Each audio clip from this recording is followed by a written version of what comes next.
So we'll call this segment Psychopaths and Sociopaths. Nothing to do with the guest, but it has to do with some politicians. Ken Yorgan, Dr. Ken Yorgan, has come up with a most interesting proposition. When I first heard about it, I could do nothing but laugh.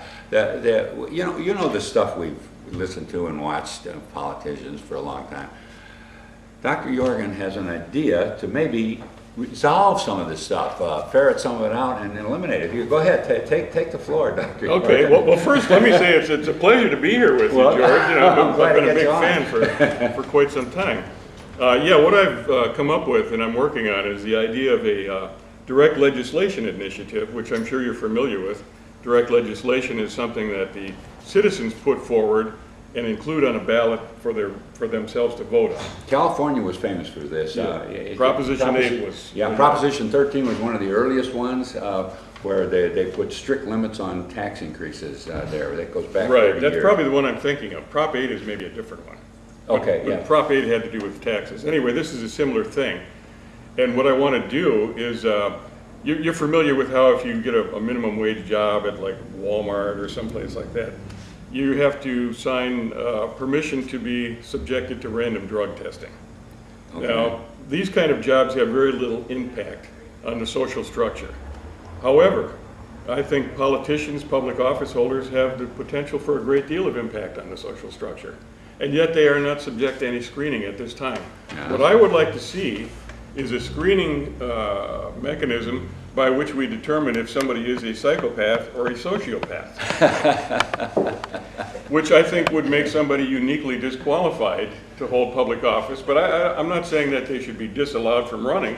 I think it's important that the public has an informed choice when they go and vote for these candidates. Would the public somehow be notified through, I mean, Absolutely. we're talking about a two-step procedure. First, we have to put this to referendum that this is going to be done. Right. And once, if it passes the referendum, now the public says, all right, so we're going to somehow evaluate each candidate to find out if they're sociopathic or psychopathic. Right. Or hopefully, there's a couple of them that are going to be sane. Yeah, well, that would certainly that'd be be nice the if we could ideal. find a Yeah, couple. yeah, that would be the preferred option.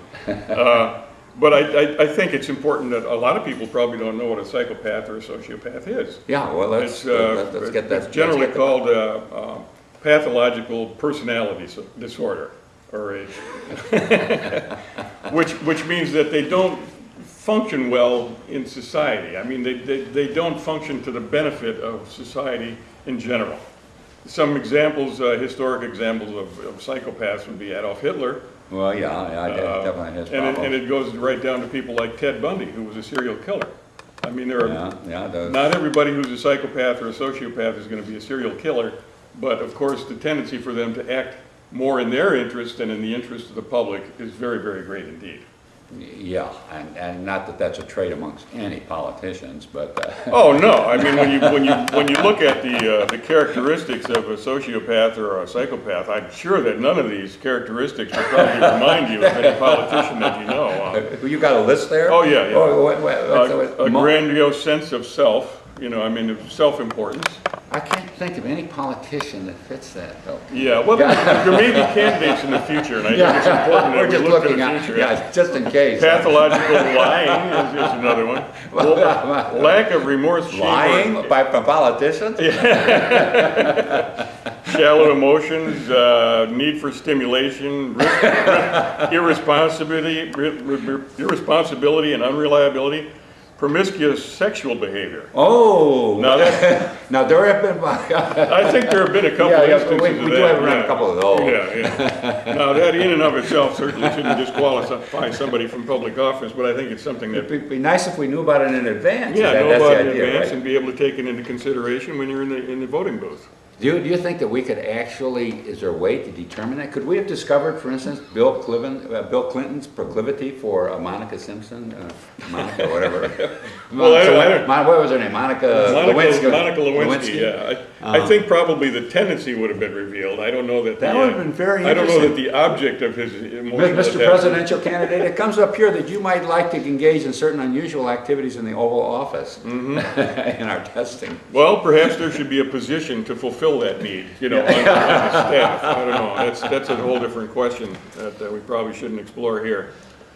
But anyway, what the idea is, you would like to get something like this on the ballot Right. as an initiative. We're obviously not going to get legislation. No, It no. might be really hard to get legislation in this regard. Yeah, But probably impossible. yeah, considering the. But don't you think it'd be interesting just to see those people who would be in opposition to this initiative? I mean, what would that reveal? That's good. That's good. All right, we got some. Well, no, do you actually have some plans to do this? I mean, Oh yeah, you're looking at your actual. I'm working on getting that all together. We've done it in the past with other issues. Several years ago, I'm the chairman of the Racine Coalition for Peace and Justice, and we got an initiative or a resolution on the ballot, which was a Bring Home the Troops resolution, Okay. which passed by about 60% in the city of Racine. So I mean, this is entertaining, and I mean, it's you're laughing, and I'm laughing with it a little bit. But I think this is a deadly serious issue. If we could sort that out, that would tremendously improve our political situation. I think I would agree with that. I don't think anybody would argue with that. If we can actually ferret this out. Well, we don't want people in public office who have a complete lack of concern and empathy for the citizens. And I would say that's true. Yeah, and that's what a sociopathic personality or a psychopathic personality is all about. They have absolutely no empathy for anyone other than themselves. Well, thank you very much for that, Dr. Yorgan, and we will look forward to its appearance in the public arena. Oh yeah, well there's going to have to be a signature gathering campaign, so if anybody out there is interested in getting this initiative forward, be sure and contact me, and we'll get you out there collecting signatures. All right, thank you very much. We're going to take a break here, and next up is Dennis Navratil, a downtown businessman. He's going to have some talk about city government involvement in real estate development. See you in a bit.